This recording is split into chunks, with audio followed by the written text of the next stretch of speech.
நாம் ஆராதனை நேரத்தில் கேட்டோம். தேவன் நமக்கு எப்படி இருக்கிறார் என்பதை நாம் கேட்டோம். நாம் அது உண்மைதான். அதாவது நாம் நீதி பிரமாணங்களை அறிந்து கொள்வதற்கு முன்பாக தேவன் எப்படி இருக்கிறார் அப்படிங்கிறதை அறிந்து கொள்வது நல்லது. ரோமர் 3ஆம் அதிகாரம், 4ஆம் அதிகாரம், 5ஆம் அதிகாரம், இந்த 3 அதிகாரங்களுமே நாம் எப்படி தேவனால் ஏற்றுக்கொள்ளப்படுகிறோம், எப்படி நம்முடைய பாவங்கள் மன்னிக்கப்படுகிறது, அதற்கப்புறம் நாம் எப்படி நீதிமானாக்கப்படுகிறோம் அப்படிங்கிறதெல்லாம் சொல்லப்பட்டிருக்கும். ஆனால் நாம் இடையில் இருக்கிற அந்த 4, அதாவது 3ஆம் அதிகாரத்தில் எல்லாரும் பாவிகள் அப்படின்னு கேட்டுவிட்டு உடனே நாம் என்ன ஆகி விடுகிறோன்னு கேட்டால் 6ஆம் அதிகாரம் அல்லது 7ஆம் அதிகாரத்திற்கு போய் விடுகிறபடினாலே நமக்கு ஆவிக்குரிய ஜீவியம் என்பது கஷ்டமாகி மாறிவிடுகிறது. இல்லை, அதற்கு இடையிலே தேவன் நமக்கு என்ன செய்தார் அப்படிங்கிறதை அறியாதபடினாலே நமக்கு பரிசுத்த வாழ்க்கை என்பது கஷ்டமாய் மாறிவிடுகிறது. இல்லை, நாம் 3ஆம் அதிகாரத்திற்கு அப்புறம் 4ஆம் அதிகாரம், 5ஆம் அதிகாரம் இருக்கிறது. அது என்ன அப்படின்னு கேட்டால், அது நாம் எப்படி தேவனால் ஏற்றுக்கொள்ளப்பட்டிருக்கிறோம் அப்படின்னு சொல்லுகிறது. நாம் எப்படி நீதிமானாக்கப்பட்டிருக்கிறோம். நீதிமான் என்று சொன்னால் என்ன அர்த்தம்? அதை ஒரே வரியிலே சொல்ல வேண்டும் என்று சொன்னால் என்ன அர்த்தம் அப்படின்னா, இதுவரைக்கும் ஒரு பாவம் செய்யாதவனைப் போல் ஆண்டவர் என்ன செய்கிறார்? நம்முடைய பாவங்களை மன்னித்தது பிறகு ஆண்டவர் நம்ம எப்படி பார்க்கிறாராம்? இதுவரைக்கும் ஒரு பாவம் கூட செய்யாத மனுஷனைப் போல, அல்லது இன்னொரு விதத்தில் இப்போ இயேசு கிறிஸ்து பிதாவுக்கு முன்பாக போய் நின்றால் அவர் எப்படி அவர் அங்கீகரிப்பாரோ, அவரை எப்படி ஏற்றுக்கொள்வாரோ, அதை போலவே நம்மையும் ஏற்றுக்கொள்கிறார் அப்படிங்கிறதான் மிகப்பெரிய விஷயம். இதை அவ்வளோ சீக்கிரம் நம்மால் நம்ப முடிகிறதில்லை. ஆனால் அது அவ்வளோ உண்மை. நாம் கேட்டமல்லவா யோவானிலே, அதாவது இயேசு கிறிஸ்துவை எப்படி நேசிக்கிறாரோ அப்படியே நம்மையும் நேசிக்கிறார். அப்போ இயேசு எப்படி ஏற்றுக்கொள்கிறாரோ அதே போல் நம்மையும் ஏற்றுக்கொள்கிறார் அப்படிங்கிறது தான் உண்மை. இதை வைத்து கொண்டு தான் பரிசுத்த வாழ்க்கைக்குள்ளாக போக வேண்டும். இல்லை என்றால் பரிசுத்த வாழ்க்கை நமக்கு கடினமாய் மாறிவிடும். இல்லை, முதலாவது நான் தேவனால் ஏற்றுக்கொள்ளப்பட்டு நீதிமானாக்கப்பட்டிருக்கிறேன் அப்படிங்கிறதுலேருந்து நான் பரிசுத்த வாழ்க்கை ஆரம்பித்தால் எனக்கு கஷ்டமாக இருக்காது. ஆனால் நான் பரிசுத்த வாழ்க்கை வாழ்ந்து நான் ஆண்டவரால் ஏற்றுக்கொள்ளப்பட வேண்டும் அப்படின்னு நினச்சி நான் வாழ ஆரம்பித்தால் என்னால் அது கஷ்டம். இல்லை, தேவன் என்னை ஏற்கனவே ஏற்றுக்கொண்டிருக்கிறார். நான் இனி ஏற்றுக்கொள்வதற்கு நான் ஒன்றும் செய்ய வேண்டியதில்லை. மாறாக அவர் என்னை ஏற்றுக்கொண்டபடினாலே நான் பரிசுத்த வாழ்க்கை வாழ வேண்டும் அப்படிங்கிறதான் அந்த ஆரம்ப உண்மை. அதற்கு பிறகு நாம் தேவனுடைய நீதியின் தரத்திலே வளர வளர அங்கே அதில் உத்தமமாய் இருப்போம் என்று சொன்னால் ஒரு காலத்தில் தேவன் திரும்ப வரும்பொழுதும் நம்மை அவர் ஏற்றுக்கொள்வார் அப்படிங்கிறதான். ஆகவே இந்த காலை வேளையிலே நான் என்ன பாரம் உணர்ந்தேன் அப்படின்னு சொன்னால் அதைத்தான் நாம் கேட்டோம். அதிலிருந்தே நானும் தொடங்குகிறேன். நான் என்ன பாரத்தை எனக்கு ஆண்டவர் கொடுத்தார் அப்படின்னு சொன்னால், அல்லது எதை பேச வேண்டும் என்று சொன்னாருன்னா, தேவனை, அதாவது தேவனை அறிந்து கொள்கிற அந்த விதம், அதுதான். அதை இன்னும் நாம் அதிகமாய் அவரை அறிய வேண்டும் அப்படிங்கிறதாம். அதாவது பிதாவாகிய தேவனை, இப்போ இயேசு கிறிஸ்துவை பாருங்கள். அவர் இந்த பூமிக்கு வந்ததனுடைய பல நோக்கங்கள் உண்டு. இயேசு கிறிஸ்து இந்த பூமிக்கு வந்ததற்கு பல நோக்கங்கள் உண்டு. ஒன்று, நம்முடைய பாவங்கள் மன்னிக்கப்படுவதற்காக, மரிப்பதற்காக அவர் வந்தார். ரெண்டாவது, நாம் இந்த உலகத்தில் இருக்கிற நமக்கு ஒரு மாதிரியாக இருக்கும்படிக்கு, மாதிரியான வாழ்க்கை வாழும்படிக்கு அவர் வந்தார். இவைகளெல்லாம் அவருடைய நோக்கங்கள். அதே போல் மிக பிரதானமான ஒரு நோக்கம் என்ன? இயேசு கிறிஸ்து இந்த பூமிக்கு வந்ததனுடைய நோக்கம் என்னன்னு கேட்டால், உலகம் தோன்றினதிலிருந்து அல்லது மனுஷன் தோன்றினதிலிருந்து தேவன் எப்படிப்பட்டவராக இருக்கிறார், அல்லது தெய்வம் என்றால் எப்படிப்பட்டது அப்படின்னு சொல்லி இந்த உலகத்தில் இருக்கிற யாருக்குமே தெரியாது. பழைய ஏற்பாட்டிலே இஸ்ரேல் ஜனங்கள் கொஞ்சம் கொஞ்சம் அவரை பற்றி தெரிந்தார்கள். கொஞ்சம் கொஞ்சம் ஆண்டவரை பற்றி அவர்களுக்கு தெரியும். அதை வைத்து அவர்கள் கொஞ்சம் விளங்கி கொண்டார்கள். தேவன் பாவத்தை வெறுத்து அதற்கு தண்டனை கொடுக்கிறவர் அப்படின்னு சொல்லி அவர்கள் அநேக இடத்திலே விளங்கி கொண்டார்கள். அது ஓரளவுக்கு அவர்கள் தேவனை பற்றி தெரிந்திருந்தார்கள். ஆனால் இயேசு கிறிஸ்து வந்துதான் அவர் தேவனுடைய முழு உருவத்தையும் அவர் காண்பித்தார் என்று நாம் சொல்லலாம். இந்த உலகத்தை சுற்றி பாருங்கள், கிறிஸ்துவர்கள் என்றில்லை, மற்ற எல்லா மதங்களையும் பாருங்கள், மற்ற எல்லா மதங்களுடைய பின்னணிகள், சிலைகள், மற்ற எல்லாவற்றையும் பாருங்கள். தெய்வம் என்றால் என்ன, தெய்வம் என்றால் அது எப்படி இருக்கும் அப்படின்னு என்ன செய்யும்? நிறைய சிலைகளும் படங்களும் அல்லது கோட்பாடுகளும் தத்துவங்களும் இப்படி நிறைய இருக்கும். ஆனால் இவைகள் எவைகளுமே அந்த ஆண்டவரை பற்றி முழுமையாய் சொல்லப்படாதவைகள். யார் தான் சொன்னார், யாருக்கு தான் தெரியும் அப்படின்னா இயேசு கிறிஸ்துவுக்கு மட்டும்தான் தெரியும். அதனால தான் நம்ம இங்கே வாசிக்கிறோம். யோவான் எழுதின சுவிசேஷம் 1ஆம் அதிகாரத்திலே, யோவான் எழுதின சுவிசேஷம் 1ஆம் அதிகாரம்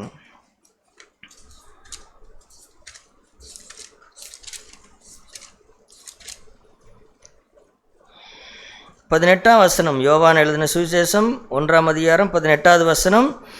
தேவனை ஒருவனும் ஒரு காலும் கண்டதில்லை, பிதாவின் மடியில் இருக்கிற ஒரே பேரான குமாரனே அவரை வெளிப்படுத்தினார்.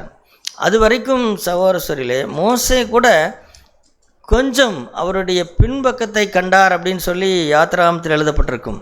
அந்த கண்மலையின் அதில் வைத்து ஆண்டவர் அவர் மோசேக்கு கடந்து போவார். அப்பொழுது அவர் கொஞ்சம் அவரை பார்ப்பார். அதுவும் ஏதோ ஒரு சாயல், அதாவது ஒரு ஒரு ஒரு அக்கினிமயமான ஒரு சாயலை தான் பார்த்தாரே தவிர அது முழுமையானதல்ல. அல்லது ஆண்டவர் தன்னை பற்றி அவரே மோசேக்கு சொல்லிக் கொடுப்பார், நான் இப்படிப்பட்டவராக இருக்கிறேன் அப்படின்னு அவர் சொல்லுவார். இந்த அளவுக்கு தான் மோசே ஓரளவுக்கு தேவனை அவர் அறிந்திருந்தார். அதனால தான் மோசையை பற்றி ஆண்டவர் பேசும் பொழுது அவரை பற்றி ஒரு தடவை மோசையினுடைய அக்காவும் அண்ணனும் 2 பேரும் ஒரு குறை ஒன்று சொல்லுவாங்க. அவர்களுக்கு மோசையின் மேல் என்ன வருத்தமோ தெரியல, ஆனால் பொறாமையினால் நிறைந்து, பொறாமைக்கு யாரும் தப்ப முடிகிறதில்லை, மிரியாமும் ஆரோனும் அதற்கு தப்பவில்லை. ஆகவே அவர்கள்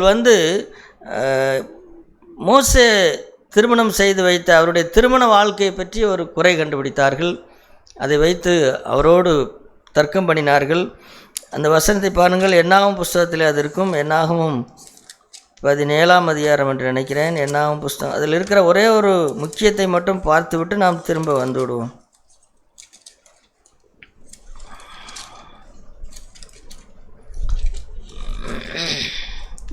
என்னாகும் 12ஆம் அதிகாரம். என்னாகும் 12ஆம் அதிகாரத்தில்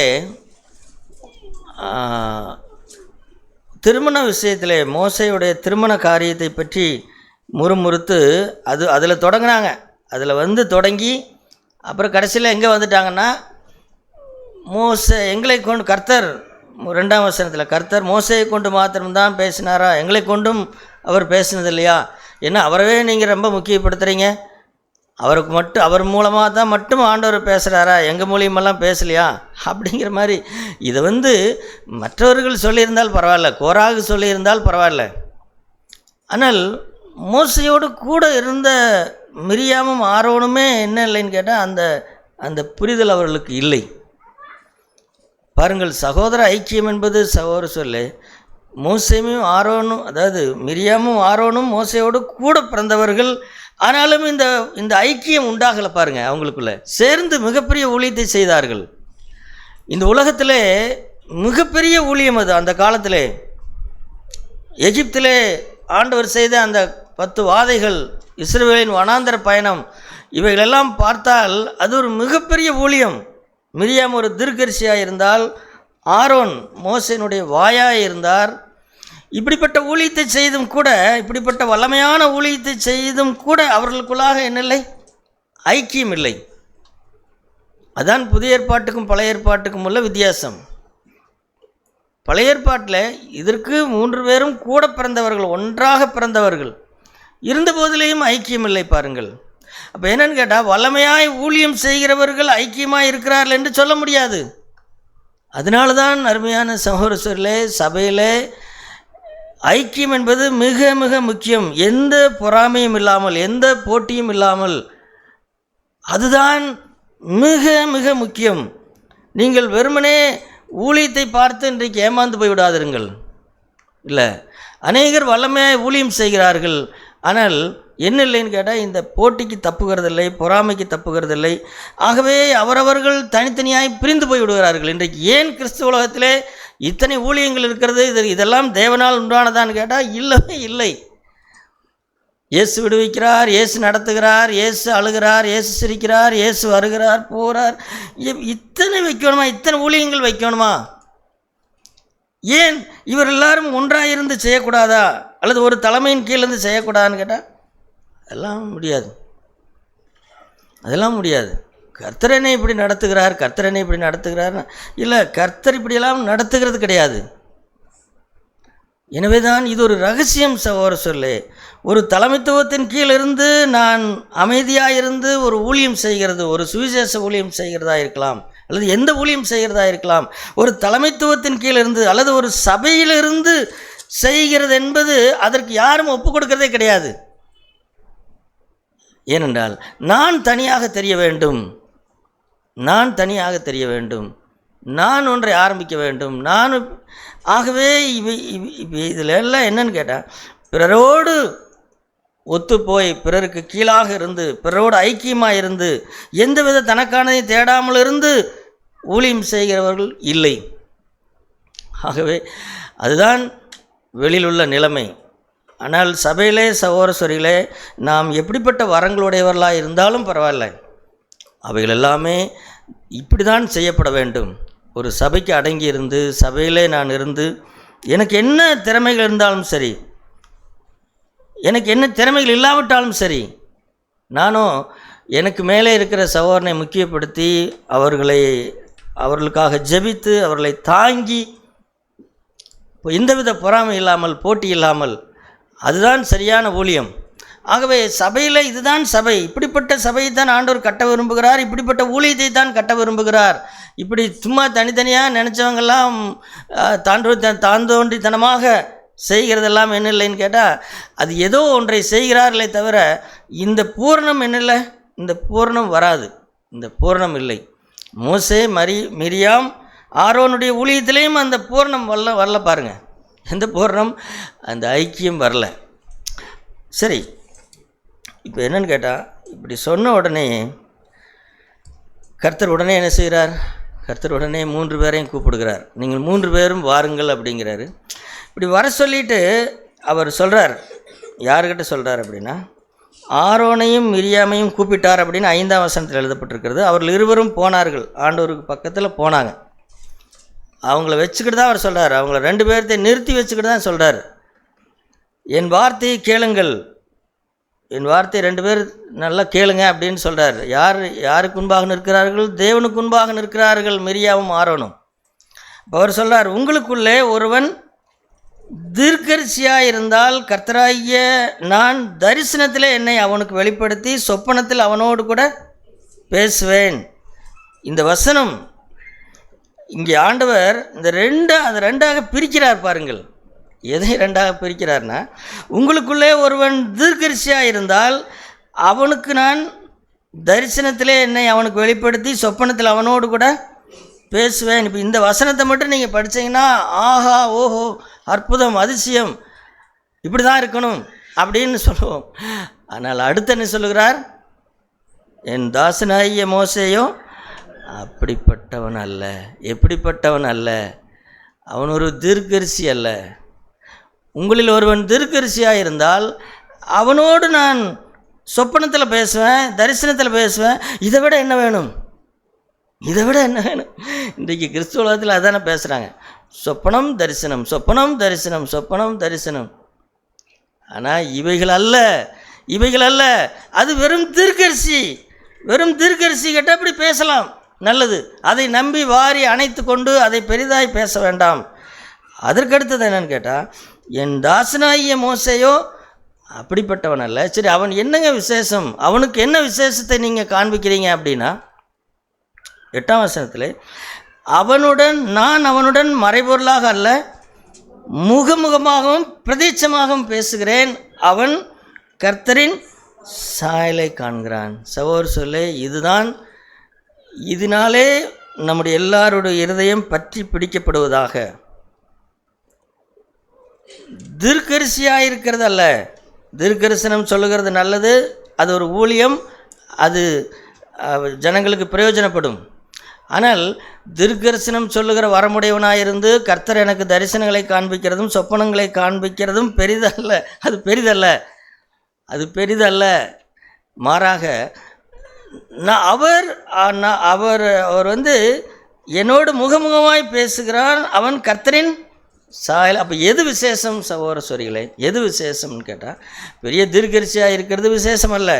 மாறாக கர்த்தரின் சாயலை, தேவன் என்னோடு கூட முகமுகமாய் பேசுகிறார், நான் அவருடைய சாயலை காண்கிறேன். மோசே அவருடைய சாயலை கண்டான். இஸ்ரேல் ஜனங்கள் ஒருத்தர் கூட காணவில்லை அந்த காலத்திலே. ஆசைப்பட்டு மோசே கேட்டதினாலே மோசேக்கு ஆண்டவர் ஒரு தடவை காண்பித்தார். இப்போ இதுதான் நாம் இப்பொழுது பார்க்கிற இந்த விஷயத்தை புரிந்து கொள்வதற்காக இந்த சம்பவத்தை சொன்னேன். அப்போ எது பெரிது அப்படின்னு கேட்டால், தேவனை அறிகிற அறிவு, தேவன் எப்படிப்பட்டவராக இருக்கிறார் என்கிற அறிவு, தேவனுடைய சாயலை காண்கிறது, அதுதான். அதை காண்பிப்பதற்காகத்தான் இயேசு கிறிஸ்து என்ன செய்தார்? வந்தார். இன்றைக்கு ஜனங்களுக்கு இது வாஞ்சையாக இருக்கிறது கேட்டால், இந்த வாஞ்சையெல்லாம் போய்விட்டது. இந்த வாஞ்சை போய் வெறுமனே தீர்க்கதரிசியாக இருக்கிறதும், தங்களை தீர்க்கதரிசி என்று அழைத்து கொள்கிறதும், இவைகள் தான் இன்றைக்கு ஜனங்களுக்கு பிரியமாய் போய்விட்டது இல்லை. எனவே ஆண்டவர் நம்ம இப்பொழுது வாசித்த அந்த வசனத்துக்கு வருவோம். யாருமே தேவனை என்ன செய்யலை? தேவனை காணவில்லை. தேவனை காண்கிறது என்பது தீர்க்கதரிசன வரத்திற்கு மேலானது, பெரிய ஊழியங்களுக்கு மேலானது, வல்லமைகளுக்கு மேலானது. அதனால ஆண்டவர் என்ன செய்தார்னு கேட்டால், இயேசு கிறிஸ்து முதலாக இந்த பூமிக்கு வந்த பொழுது பிதா எப்படி இருக்கிறார் அப்படிங்கிறத என்ன செய்தார்? காண்பித்தார். இப்போது இதுவும் கூட முதல்லையும் சரி 3.5 வருஷம் கழித்து சீசர்களுக்கும் சரி புரியவில்லை. அதனால் சீசர்களில் ஒருவன் கேட்கிறான். அந்த யோவான் 14ஆம் அதிகாரத்தை பாருங்கள். யோவான் 14ஆம் அதிகாரத்திலே பிலிப்பு அப்படிங்கிற ஒரு சீசன் இருக்கிறான். அவன் கேட்கிறான் 8ஆம் வசனத்தில், பிலிப்பு அவரை நோக்கி, யோவான் 14:8, பிலிப்பு அவரை நோக்கி, ஆண்டவரே, பிதாவை எங்களுக்கு காண்பியும், அது எங்களுக்கு போதும் அப்படிங்கிறான். என்ன ஆசை பாருங்கள், நல்ல ஆசை தான். ஆண்டவரே, இது வரைக்கும் நீங்கள் உங்களை தான் நாங்கள் பார்த்துட்ருக்குறோம், ஆனால் நீங்கள் பிதா பிதா பிதா பிதான்னு சொல்லிக்கிட்டே இருக்கிறீங்க. அவர் எங்களுக்கு ஒரு நிமிஷம் காமிச்சிருங்க, என்னமோ எங்கள் ஆளுங்க 3 பேர்த்த நீங்கள் கூட்டிகிட்டு போனீங்க, அவங்கள அந்த மருவமலையில் வச்சு போனீங்க, அவங்களும் வெறும் சத்தத்தை தான் கேட்டாங்க, சத்தத்தை கேட்டோம் அப்படிங்கிற மாதிரி தான் இருக்குதே தவிர, அதனால் பிதாவை எங்களுக்கு காண்பியும், அது போதுங்க அப்படின்னு அவர் சொல்கிறார். யார்? பிலிப்பு. இப்போ அதுக்கு ஆண்டவர் சொல்லுகிற பதில் என்ன? அதற்கு இயேசு, பிலிப்பு, இவ்வளவு காலம் நான் உங்களுடனே கூட இருந்தும் நீ என்னை அறியவில்லையா? என்னை கண்டவன் பிதாவை கண்டான், அப்படி இருக்க பிதாவை எங்களுக்கு காண்பியும் என்று நீ எப்படி சொல்லுகிறாய்? அப்போ இதிலிருந்து சகோதர சொரிகளே, நாமும் ஒன்றை விளங்கிக் கொள்ள வேண்டும். நாமும் கூட பிலிப்பை போலவே இருக்க முடியும். ஆண்டவர் என்ன சொல்லுகிறார்னா, நான் 10ஆம் வசனத்தில், நான் பிதாவிலும் பிதா என்னிலும் இருக்கிறதை நீ விசுவாசிக்கிறது இல்லையா? நான் உங்களுடனே சொல்லுகிற வசனங்கள் என் சுயமாய் சொல்லவில்லை, என்னிடத்தில் வாசமாயிருக்கிற பிதாவானவரே இந்த கிரியைகளை செய்து வருகிறார். நான் பிதாவிலும் பிதா என்னிலும் இருக்கிறதை நம்புங்கள், அப்படி இல்லாவிட்டாலும் என் கிரியை நிமித்தமாக என்னை நம்புங்கள். அப்போது இயேசு கிறிஸ்து, இதிலிருந்து நாம் என்ன முடிவுக்கு வரலாம் அப்படின்னு கேட்டால், சுவிசேஷ புத்தகங்களில் இயேசு என்ன எல்லாம் செய்தாரோ அது எல்லாமே, அதுதான் யார்? அதுதான் பிதா. உதாரணமாக லூக்கா சுவிசேஷத்தில் 7ஆம் அதிகாரத்தை பாருங்கள். லூக்கா 7ஆம் அதிகாரத்தில்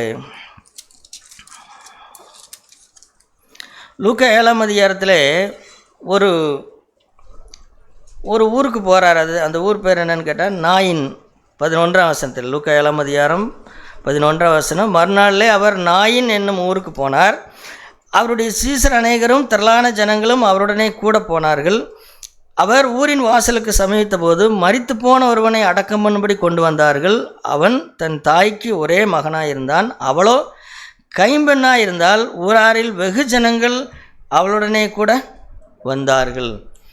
ஆண்டவர் ஒரு ஊருக்கு போனார், நாயின் ஊருக்கு. அந்த ஊரில் இவங்க ஊருக்குள்ளே நுழையும் போது அங்கே ஒரு பையன் செத்து போயிட்டான். அந்த பையனை அடக்கம் பண்ணுறதுக்காக கொண்டு வந்தாங்க. அந்த பையன் அந்த தாய்க்கு ஒரே மகன். அவள் விதவை. அதனால் அவள் மிகுந்த அழுதாள். தனக்கு கணவனும் இல்லை, தனக்கு இருக்கிற ஒரே மகன் இவன் எனக்கு ஒரு நம்பிக்கையாக இருந்தானே அப்படின்னு சொல்லி அவள் இருந்தபோது திடீர்னு அவன் என்ன செய்தான்? அவன் வியாதிப்பட்டு அவன் மரித்து போனான். அவளுடைய இருதயம் துக்கத்தினாலே நிறைந்து அவள் என்ன செய்தாள்? அவள் அழுது கொண்டாள், அவள் கதறினாள். அவள் கதறிக்கொண்டு வந்தார்கள். அந்த காலகட்டத்தில், அந்த நாட்களில் கல்லறை வரைக்கும் எல்லாருமே வருவார்கள். இந்த காலத்தில் தான் வீட்டோட பெண்கள் எல்லாரும் வீட்டோடு இருந்து கொள்கிறது. அந்த காலத்திலே கல்லறை வரைக்கும் வந்தார்கள். அப்படி அவள் அழுது கொண்டே வருகிறாள்.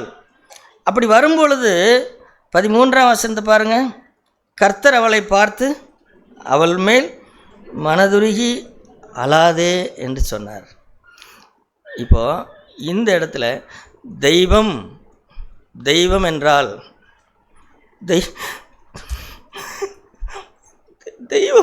தெய்வம் என்றால் என்ன? தெய்வம் எப்படி இருக்கிறார்? ஒரு பெண், அவள் விதவை, அவளுக்கு ஒரே மகன் இருக்கிறான். அவன் இறந்து போய்விட்டான். அந்த வானத்தில் இருக்கிற அந்த தெய்வம், பரலோகத்தில் இருக்கிற அந்த தெய்வம் இந்த பெண்ணை எப்படி பார்க்கும்? அருமையானவர்களே, யாராவது நீங்கள் இந்த உலகத்திலே இல்லாதவர்களாய் வந்திருப்பீர்கள் என்று சொன்னால், இந்த தெய்வம் யார், அல்லது சபை என்றால் என்ன, கிறிஸ்தவ சபைக்கு போவேன் என்று நீங்கள் வந்திருப்பீர்கள் என்று சொன்னால், எனக்கு யாரும் இந்த உலகத்தில் இல்லை, என்னை விசாரிப்பார் இல்லை, என்னை தேற்றுவார் இல்லை, என்னை அணைத்து கொள்வார் இல்லை என்று நீங்கள் வந்திருப்பீர்கள் என்று சொன்னால், உங்களுக்கு ஒரு நற்செய்தி உண்டு. அது என்னன்னு கேட்டால், உங்களை பார்த்து அழாதே அப்படின்னு சொல்லுகிற ஒரு தெய்வம் உண்டு. இப்போ இந்த இடத்துல இதை சொன்னது யார்? இயேசு தான் சொன்னார். ஆனால் உண்மையிலே என்ன நடந்தது? இயேசு சொன்ன வார்த்தையின்படியே என்னது? என்னை கண்டவன் பிதாவை கண்டான், அல்லது நான் என்ன செய்தாலும் அது நான் செய்யவில்லை, எனக்குள்ளிருந்து என்ன செய்கிறார்? பிதா செய்கிறார் அப்படின்னாரு. அப்போ பிதா என்ன செய்கிறார்? மனதுருகி என்ன செய்கிறார்? அழாதே அப்படிங்கிறார். இப்போ தெய்வம் என்றால் என்ன? தெய்வம் என்பது கண்ணை அப்படியே உருட்டி முழிச்சுக்கிட்டு பல்ல கடிச்சுக்கிட்டு இருக்கிற தெய்வங்கள் அல்ல, அல்லது யாரோ எப்படியோ போனால் என்ன, அதை பற்றி எதுவும் இல்லை அப்படின்னு நினைக்கிற தெய்வம் அல்ல. தேவன், அதனால தான் யாக்கோபு சொல்லும் பொழுது யாக்கோபு என்ன சொல்கிறார்? மெய்யான தேவபக்தி என்றால் என்ன? விதவைகளும் திக்கற்ற பிள்ளைகளும் படுகிற உபத்திரவத்தில் அவர்களை விசாரிக்கிறது. இப்போ தேவன் சகோதர சொல்ல, நமக்கு குடும்பம் இருக்கிறது, நமக்கு ஒரு வட்டம் இருக்கிறது, நாம் அந்த வட்டத்திற்குள்ளாக எல்லாவற்றையும் பார்த்து கொள்கிறோம். ஆனால் இந்த உலகத்தில் எத்தனையோ விதவைகள் உண்டு, எத்தனையோ திக்கற்ற பிள்ளைகள் உண்டு. இவர்களுக்கு எல்லாருக்கும் யார் கவலைப்படுவார்கள்? யார் சோறு போடுவாங்க? யார் இவளை ஆற்றுவார்? அப்போ தெய்வம் எங்கே? இந்த உலகத்தில் தெய்வம் இருக்கிறதா அப்படின்னா, இயேசு அதை காண்பித்தார். இயேசு தெய்வம் என்றால் ஏதோ கண்ணுக்கான தூரத்தில் இருக்கிற எதையுமே பார்க்காதவர் அல்ல. அவர் இப்போ நான் செய்கிறேன் பார்த்தீங்களா, இப்போ அவர் பிதா அவருக்குள்ளிருந்து கிரியை செய்கிறார். அது பிதாவும் குமாரனும் அப்படி ஒன்றாய் இசைந்திருந்தபடினாலே பிதா மனதுருகினால் குமாரனும் என்ன செய்வார்? குமாரனும் மனதுருகுவார். பிதா அழுதால் இவரும் என்ன செய்வார்? இவரும் அழுவார்.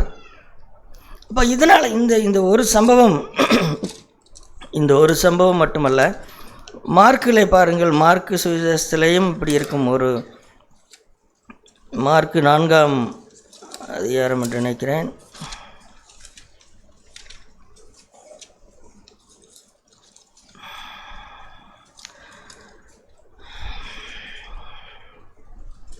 மார்க்கு 6ஆம் அதிகாரம்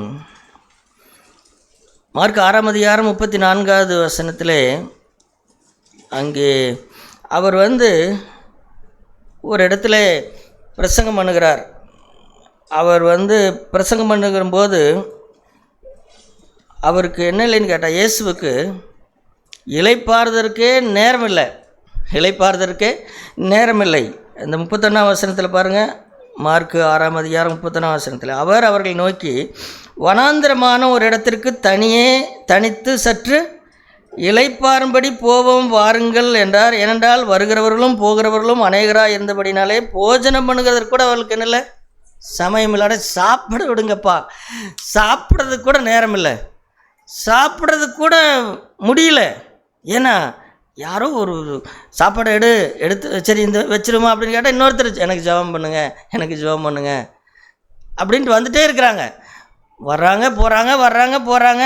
சாப்பாடு எடுத்து வைக்கிறக்கே மனசு சீசர்கள் என்னப்பா இது அப்படின்னு நினச்சிருக்கலாம். அதனால் இயேசுவை பார்த்து விட்டு, சரி வாங்க ஒரு வனாந்தரமான ஒரு இடத்திற்கு போய் கொஞ்சம் இளைப்பாறை விட்டு வருவோம், இளைப்பாறுதல் தவறல்ல, இளைப்பாறுகிறது தவறல்ல, சற்று தனித்து போவோம் அப்படின்னு சொல்லி வாங்கன்னு கூட்டிகிட்டு போனான். தனிமையாக படவில் ஏறி அந்த கடலை கடந்து, அந்த கடலுங்கிறது சின்ன கடல் தான், அந்த கடலை கடந்து வனாந்திரமான ஒரு இடத்திற்கு போனாங்க. சரி கடலை கடந்து போயிட்டான்னு யாரும் வரமாட்டாங்க அப்படின்னு நினச்சிட்டு போனாங்க. ஆனால் 33ஆம் வசனத்தில் அவர்கள் புறப்பட்டு போகிறதை ஜனங்கள் கண்ட பொழுது அவரை அறிந்த அநேகர் சகல பட்டணங்களிலிருந்தும் கால்நடையாய் அவ்விடத்திற்கு ஓடி இவங்க போய் சேர்றக்குள்ளே அங்கே வந்துட்டாங்கப்பா. அது என்னையா அது, உங்களுக்கு நம்ம இது விட்டு தானே வரலான்னு நினச்சா அங்கே வரவேற்கிறதுக்கு ஒரு பெரிய பட்டாளமே இருக்குது. படகுலேருந்து இறங்கும் பொழுது வரவேற்பதற்கு பெரிய பட்டாளமே இருக்குது. பெரிய எங்கே அப்படின்னா பாப்பா எப்படி இருந்திருக்கும் இயேசுவுக்கு, அல்லது சீசர்களுக்கு எப்படி இருந்திருக்கும்? இந்த இது வேண்டான்னு தானே கொஞ்ச நேரமாவது இருக்கலான்னு வந்தால் இங்கேயும் வந்துட்டிங்களா அப்படின்னு இருக்குன்னு சொன்னால். ஆனால் ஆண்டவர் அவர்களை எப்படி பார்த்தார்? 34ஆம் வசனத்தில் இயேசு கரையில் அநேக ஜனங்களை கண்டு அவர்கள் மேய்ப்பனில்லாத ஆடுகளைப் போல் இருந்தபடினால் அவர்கள் மேல் மனதுருகி. அப்போ சோறு, சாப்பாடு, பசி, தண்ணி அதெல்லாம் இல்லை. திரும்பவும் பேச ஆரம்பிச்சிட்டார். ஏண்டா அவர்களுக்கு மேய்ப்பன் இல்லை, அவர்கள் தேவனை அறியவில்லை, அவர்களுக்கு பரலோக பிதாவை பற்றி தெரியாது. அப்படிங்கிறதுனால கடல்லிருந்து படகுலேருந்து இறங்கினார். இறங்கி எப்பா ஏதோ கொஞ்ச நேரம் படுத்துங்களான்னு வந்தால் திரும்பவும் வர்றீங்களாப்பா. இப்போ சில நேரத்தில் தூங்குற போது எழுப்புறதான் சிலருக்கு எரிச்சல் வர்றது. கொஞ்ச நேரம் என்னை தூங்க விட மாட்டீங்களா?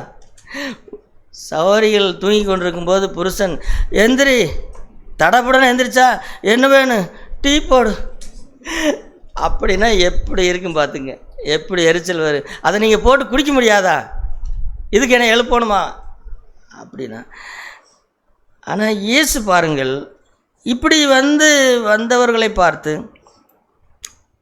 அவர்கள் மேல் எந்த இதுவும் படாமல் அவர்கள் மேல் மனதுருகி, தேவன் சகோதர சொல்லை இதுதான் தேவன் இப்போ இந்த இடத்துல அநேக காரியங்களே அவர்களுக்கு உபதேசிக்க தொடங்கினார் அப்படின்னு சொல்லிவிட்டு உபதேசிக்க தொடங்கினார். அதற்கப்புறம் சீசர்கள் பார்த்தார்கள், இங்கே நமக்கு கொஞ்சம் சாப்பாடு இருக்குது, அது நமக்கே பத்தாது. அதனால் ஆண்டவரே இது வனாந்திரமான இடம், இங்கே ஒருத்தரும் சாப்பாடு கொண்டு வந்த மாதிரி தெரியல, நம்மளது எடுத்து காமிச்சாலும் பிடுங்கினாலும் பிடுங்கிக்குவாங்க. அதனால் நீங்கள் என்ன பண்ணுங்கள், வனாந்திரம் அங்கே சுற்றி இருக்கிற கிராமங்களுக்கு போய் அவங்கவுங்க போய் வாங்கிட்டு அவங்கவுங்க போய் என்னமோ பண்ணிட்டு வாங்கட்டு அப்படின்னு சொல்லும் பொழுது ஆண்டவர் அவர் என்ன சொல்கிறார், நீங்களே அவர்களுக்கு என்ன செய்யுங்கள், போஜனம் கொடுங்கள் அப்படிங்கிறார். அப்போ அருமையான சகோதரர்களே, இப்போ இதையெல்லாம் யார் செஞ்சது? இயேசுடைய வார்த்தையின்படி இதையெல்லாம் யார் செஞ்சது? பரலோகத்தில் இருக்கிற பிதா. பரலோகத்தில் இருக்கிற பிதா மனுஷர்கள் மேல் அவ்வளவு மனதுருக்கமாக இருக்கிறார். அவர் ஆவிக்குரிய போதனைகளும் மனம் திரும்புங்கள் அப்படின்னும் பேசவும் வைப்பார். மனம் திரும்புங்கள் பேச வச்ச பிறகு சாப்பாட்டுக்கு என்ன வழி, சாப்பாட்டுக்கு எங்கே போகிறது அப்படின்னா சாப்பாடும் கொடுப்பார். அதுதான் அந்த பரலோக பிதாவுடைய அக்கறை. ஆகவே இது போல் நீங்கள் வேதத்தில் எல்லா சம்பவங்களையும் வாசித்து பாருங்கள். எல்லா சம்பவங்களுமே இதற்கு பின்னணி யார், இதற்கு பின்னாக இருக்கிறது யார்னா அதுதான் பரலோக அன்பின் பிதா.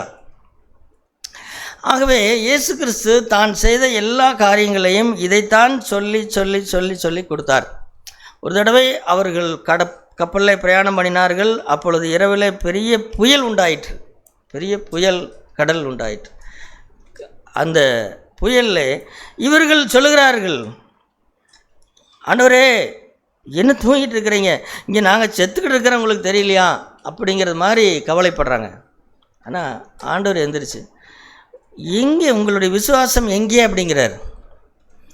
அப்போ அவர் என்ன தான் சொல்ல வர்றார் அப்படின்னு கேட்டால், பரலோக பிதா அவருடைய சித்தம் இல்லாமல் நீங்கள் சாக மாட்டீங்க, நீங்கள் உங்களுக்கு ஒன்றும் ஆகாது அப்படின்னு சொல்லி கொடுக்குறாரு. இப்போ இயேசு கிறிஸ்து செய்த அற்புதங்கள் அடையாளங்கள், அவர் ஒரு குஷ்டரோகியை தொட்டு சுகமாக்கினதாக இருக்கலாம். அதெல்லாம் அதற்கு பின்னணியில் யார் இருக்கிறார்? பரலோக தேவன் இருக்கிறார், பரலோக பிதா இருக்கிறார். மத்தேயு 6ஆம் அதிகாரத்தை வாசித்து பாருங்கள். காட்டு புஷ்பங்கள், ஆகாயத்து பட்சிகள், இவைகள் எல்லாவற்றையும் மேல் கரிசனையாக இருக்கிற அந்த பிதா அங்கே அவர் என்ன சொல்ல வருகிறார்னா, கவலைப்படாதிருங்கள் அப்படிங்கிற அந்த வார்த்தையை விட அதற்கு பின்னணியிலே இப்படியெல்லாம் உங்களை விசாரிக்கிற ஒரு பிதா இருக்கிறார் அப்படிங்கிறதைத்தான் அவர் வலியுறுத்தி பேசினார். அதனால் சகோதரர்களே, இயேசு கிறிஸ்து செய்த எல்லாமே அல்லது அவர் செய்த எல்லாமே, அவர் பாவிகளை நேசித்தார், பாவிகளோடு போய் உட்கார்ந்தார், அவர்களோடு கூட சேர்ந்து சாப்பிட்டார். இப்போ இது யாரை காண்பிக்கிறது? பரலோகத்திலே சேராபீன்கள் கேருபீன்கள் மத்தியிலே வாசம் பண்ணுகிற அந்த தேவன் அங்கே என்ன செய்திருக்கிறார்? அவர் சொல்ல இவர் செய்கிறார், அவர் உணர்த்த அவர் உள்ளே இருக்கிறார், இவர் வெளியே செய்கிறார். இப்படி இதுதான் பிதா, இதுதான் நம்முடைய அன்பின் பரலோக பிதா. இந்த தெய்வத்தை இதைத்தான் அவர் பிலிப்பிடத்தில் சொல்கிறார், நான் என்னவெல்லாம் செய்தேனோ, என்ன கிரியெல்லாம் செய்தேனோ அதுதான் பிதா. பிதாவை எனக்கு காண்பியும் அப்படின்னு நீ கேட்குறாய் அல்லவா? நான் என்னவெல்லாம் செய்தேனோ அது நானாக செய்யலை, அது அவர்தான் செய்தார் அப்படின்னு சொல்லி அவர் அதை சுட்டி காண்பிக்கிறார். ஆகவே அருமையான சகோதரர் சொல்லி, இந்த பரலோக பிதாவை இன்றைக்கு கிறிஸ்தவத்தில் ஏசப்பான்னு சொல்லி தப்பா, அதாவது அது சின்ன பிள்ளைகள் சொல்லட்டும், அது தவறில்லை. அல்லது நமக்கே சில நேரங்களில் வாயில் வருகிறது ஏசப்பான்னு சொல்லி, அதுவும் தவறில்லை. ஆனால் இது இப்படியே போய் என்ன நடக்கிறதுன்னு கேட்டால், சில பொதுவாக இந்த பேச்சு வழக்கிலேயே இந்த கிறிஸ்தவத்தின் பேச்சு வழக்கிலேயே இது இப்படி மாறி போய்விட்டது. பொழுது இல்லை பரலோக பிதா அவரை தான் முக்கியப்படுத்த வேண்டும். இயேசு கிறிஸ்து மூலமாக நான் பிதாவண்டை நான் போகிறேன் அப்படின்னு தான் இருக்கணும், அப்படி தான் இருக்கணும். இல்லை என்று சொன்னால் அந்த இயேசு கிறிஸ்து என்ன பிரசங்கித்தாரோ, அவர் பிதாவை காண்பிக்க வந்தார், இவர்களோ அதை மறைத்து விடுகிறார்கள். இல்லை, இயேசு பிதாவை காண்பிக்க வந்தார். அப்போது இயேசு நமக்கு என்ன அந்த ஆவிக்குரிய அந்த தத்துவத்தை நாம் என்ன செய்யக்கூடாதுன்னா குலைத்து போட்டு விடக்கூடாது. தேவன் பிதா, குமாரன், பரிசுத்த ஆவியானவர். பிதா மூத்த குமாரன், நாம் எல்லாரும் இளைய குமாரர்கள். இந்த தத்துவத்தை தயவுசெய்து, ஆவிக்குரிய இந்த தத்துவத்தை மறந்து விடாதிருங்கள். இப்படி தான் நாம் நம்முடைய வழக்கங்கள் இருக்க வேண்டும். பாட்டு எழுதுகிறவர்களும் கூட அப்படி தான் எழுத வேண்டும். இன்றைக்கு பாட்டு எழுதுகிறவர்களும் வேதத்தின்படி, வேதத்தில் இருக்கிற ஆவிக்குரிய கருத்தாவிகளின்படி பாட்டு எழுதுகிறது கிடையாது. அதெல்லாம் எழுதினார்கள், ஒரு காலகட்டத்தில் எழுதினார்கள், அவர்களெல்லாம் சரியாக எழுதினார்கள். ஆனால் இப்பொழுது எழுதுகிறவர்கள் எல்லாரும் அப்படி இல்லை. என்றால் அவர்களுக்கு தெரியல, வேதம் சொல்லுகிற ஆவிக்குரிய வரைமுறை தெரியல. ஆகவே இதையெல்லாம் விட்டு விடுவோம். ஆகவே தேவன் அங்கே பாருங்கள் அந்த வசனத்தை.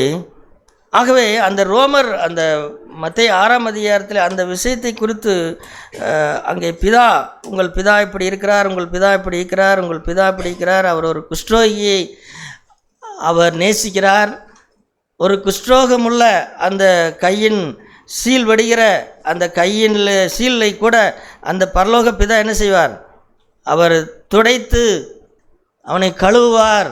அப்படிங்கிறது என்ன செய்யணும்? அப்படிதான் இயேசு இருந்தார். இதை புரிந்து கொள்ள முடிகிறதா? தெய்வம் என்றால் இப்படி இருக்குமா, தேவன் என்றால் இப்படி இருப்பாரா அப்படின்னா அவர் அப்படி தானே இருக்கிறார். அவர் ஒரு தகப்பன். அவர் ஒரு தகப்பன். இப்போ சீசருடைய பாதங்களை கழுவினாரே, அப்பொழுது என்னதான் நடந்ததுன்னு கேட்டால் அந்த பரலோக பிதா நாம் எப்படி நம்முடைய சின்ன பசங்களுடைய கால்களை தண்ணீர் வைத்து கழுவுமோ, அவர்களை குளிப்பாட்டுவோமோ, அந்த மாதிரி அந்த பரலோக பிதா இயேசு கிறிஸ்து மூலமாக தன்னுடைய புத்திரருடைய பாதங்களை என்ன செய்கிறார்? கழுவுகிறாராம். இது என்ன விந்தை பாருங்கள். என் தேவன், என்னுடைய பரலோக பிதா என்னுடைய காலெல்லாம் அழுக்காயிருக்குன்னு பார்த்துட்டு அவர் தண்ணி எடுத்து வச்சு எனக்கு கழுவி விடுறாராம். இதுதான் தேவன் சகோதர சொல்லி. ஆகவே தான் நாம் பிதாவை இப்படி என்ன செய்யணும்? இயேசு கிறிஸ்து என்னவெல்லாம் செய்தாரோ அதுதான் பரலோக பிதா. அவரை நாம் நம்முடைய வாழ்க்கையிலே பற்றி கொள்ள வேண்டும். கடந்த வாரத்திலே நான் ஏதோ ஒன்றை குறித்து யோசித்து கொண்டிருந்தேன். என்னுடைய வேலை விஷயத்தை குறித்து யோசித்து கொண்டிருக்கும் பொழுது உடனே ஆண்டவரிடத்திலே நான் சொன்னது என்னன்னு கேட்டேன். ஆண்டவரே, ஒரு நிமிஷம் கூட நான் என்ன செய்ய மாட்டேன், நான் கவலைப்பட மாட்டேன். ஒரு நிமிஷம் கூட நான் கவலைப்படக்கூடாது. கவலைப்படும்படி நான் சோதிக்கப்படுகிறேன். ஆனால் நான் என்ன சொன்னேன்? வாய் விட்டு சொன்னேன் ஆண்டவரிடத்தில், ஆண்டவரே, நான் என்ன செய்யக்கூடாது, ஒரு நிமிஷம் கூட கவலைப்படக்கூடாது. ஏனென்றால் என் தேவன், என் தகப்பன் அப்படி இருக்கிறீர் ஆண்டவரே. இயேசு கிறிஸ்து ஒரு நிமிஷமாக அது கவலைப்பட்டிருப்பாரா? அல்லது இயேசு கிறிஸ்து அந்த அந்த அந்த பரலோக தேவனை அந்த காண்பித்த அந்த விதங்களை பாருங்கள். உங்கள் தலைமுடியெல்லாம் எண்ணி வைத்திருக்கிறது அப்படின்னு சொன்னாரே, அதையெல்லாம் எண்ணி வைத்திருக்கிற ஒரு பிதாவை நமக்கு அவர் காண்பித்தாரே. அப்போ நான் ஒரு நிமிஷம் கவலைப்படலாமா? ஒரு நிமிஷம் கூட. பவுல் சில இடத்துல சொல்லுவார் அல்லவா, அந்த வசனம் ஏதாவது தெரியுமா? ஒரு நிமிடம் கூட இணங்கவில்லை அப்படின்னு ஏதோ சொல்லுவார். கலாத்தியரில் எங்கே அது வேறொரு சம்பவத்துக்கு சொல்லுவார். அந்த மாதிரி சில காரியங்களுக்கு சகோதர சகோதரிகளே, குறிப்பாக கவலைப்படுதலுக்கு ஒரு நிமிஷம் கூட இடம் கொடுக்கக்கூடாது. ஆண்டவரே, நான் இடம் கொடுக்கக்கூடாது அப்படின்னு நான் சொன்னேன். ஏன்னா இந்த தேவன், அந்த வசனத்தை பாருங்கள். ரோமர் 8ஆம் அதிகாரம் ரோமர்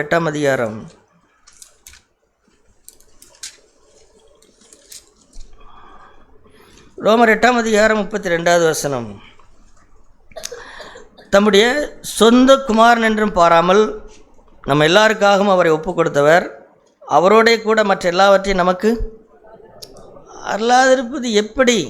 இருக்கிறதுலையே விளையேற பெற்றது என்ன அப்படின்னா, அவருக்கு, தேவனுக்கு தன்னுடைய குமாரன், ஒரே பேரான குமாரன்.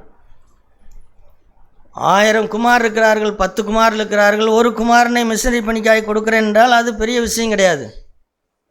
ஆனால் இருக்கிறது ஒரே ஒரு குமாரன். அந்த குமாரனை பலியாக அனுப்பும்போது அந்த பரலோக பிதாவுடைய இருதயம் எப்படி இருந்திருக்கும். ஆனால் அதை நான் பெருசாக பார்க்கலப்பா. எனக்கு என்னுடைய ஒன்றே ஒன்று கண்ணுன்னு இருக்குது. அதை நான் பார்க்கல. ஏன் பார்க்கலன்னு கேட்டால், அவர் நம்மை நேசித்தார். மகிமையிலே அநேக பிள்ளைகளை கொண்டு வந்து சேர்க்கும்படிக்கு அவர் என்ன செய்யலைன்னு கேட்டால், அவர் அந்த ஒன்று கண்ணுங்கிறதையும் கூட என்ன செய்தார், அவர் கொடுத்தார். அதையே கொடுத்து விட்டவர் அவரோடு கூட மற்ற எல்லாவற்றையும் அருளாதிருப்பது எப்படி? எதுவாக இருந்தாலும். ஆகவே தான் ஒரு நிமிடம் கூட நாம் கவலைப்படக்கூடாது, ஒரு நிமிஷம் கூட கவலைப்படக்கூடாதுங்கிறது. அருமையான சகோதர சகோதரிகளே, அதே போல் மத்தேயு 23ஆம் அதிகாரத்தை பாருங்கள். மத்தேயு 23ஆம் அதிகாரத்தில் இதுவும் பரலோக பிதாதான். மத்தேயு 23ஆம் அதிகாரத்தில் பரிசேயர், வேதபாரகர் பரிசேயரை பற்றி அவர் ஒரு அதிகாரம் முழுவதும் பேசுகிறார். இதிலிருந்து நாம் என்ன கற்றுக்கொள்கிறோம்? பரலோக அன்பின் பிதா மாய்மாலத்தை வெறுக்கிறார் அப்படிங்கிறதை இதிலிருந்து கற்றுக்கொள்கிறோம். தேவனிடத்திலே தேவன் மாய்மாலத்தை வெறுக்கிறார், நடிக்கிறதை வெறுக்கிறார். நம்முடைய அன்பின் பரலோக பிதா அப்படியே உண்மையாக நேர்மையாக மற்றவங்களை அதை செய் இதை செய்ன்னு சொல்கிறாங்க, தாங்கள் ஒரு சுண்டு விரலை கூட எதையும் தூக்கிறது கிடையாது. வீடு கூட்டினியா, அதை செஞ்சியா, சாப்பாடு செஞ்சியா, இதை செஞ்சான்னு கணவன்மார்கள் நிறைய பேசுவார்கள். ஆனால் ஒரு சுண்டு விரலை கூட ஒன்றும் செய்ய மாட்டாங்க. இதை அவர் வெறுக்கிறார், அந்த பரலோக பிதா வெறுக்கிறார். இப்போ இதுவும் அந்த தேவாலயத்தில் போய் சாட்டை எடுத்து காசுக்காரர்களை விரட்டினாரே, அங்கேயும் யார் இருந்தார்? அங்கேயும் யார் இருந்தார்? அந்த பரலோக பிதா இருந்தார். அவரிடத்திலே பட்சபாதம் என்பதே கிடையாது. அவரிடத்திலே பட்சபாதம் என்பதே கிடையாது. அப்படிப்பட்ட நல்ல பிதா அவர். ஆகவே இதிலிருந்து சகோதரர்களே, நீங்கள் தயவு செய்து நாம் எல்லாருமே ஒரு வேத பாடத்தை போல இதை செய்வோம். என்ன அப்படின்னு கேட்டால், மத்தேயு, மார்க்கு, லூக்கா, யோவான், இந்த 4 சுவிசேஷங்களையும் அடிக்கடி வாசித்து தியானியுங்கள். அந்த 4 சுவிசேஷங்களையும் இயேசு கிறிஸ்து என்னவெல்லாம் செய்தாரோ, எப்படியெல்லாம் பேசினாரோ, அது அத்தனையும் யார்? அத்தனையும் பரலோகப்பிதா. பரலோகப்பிதா அதை பார்த்தாலே தெரிந்துவிடும் அந்த பரலோகப்பிதா எப்படிப்பட்டவர் என்று. இப்பொழுது நான் பரிசுத்தாவியானவர் மூலமாய், பரிசுத்தாவியானவராலே இயேசு கிறிஸ்து மூலமாய் அந்த பரலோக பிதாவினுடைய மடிக்கு நானும் என்ன செய்துவிடுவேன்? நானும் சென்று விடுவேன். நானும் சென்று விடுவேன். அப்படி சென்று அவருடைய மடியில் இருக்கிறதையெல்லாம் பார்த்து அதற்கப்புறம் தான் நான் வெளியிலே அதை காண்பிப்பது. ஆகவே தேவனை இப்படி நாம் விளங்கிக் கொள்வோம், அவரை அறிந்து கொள்வோம். தேவன் நம்ம எல்லாருக்கும் உதவி செய்வாராக.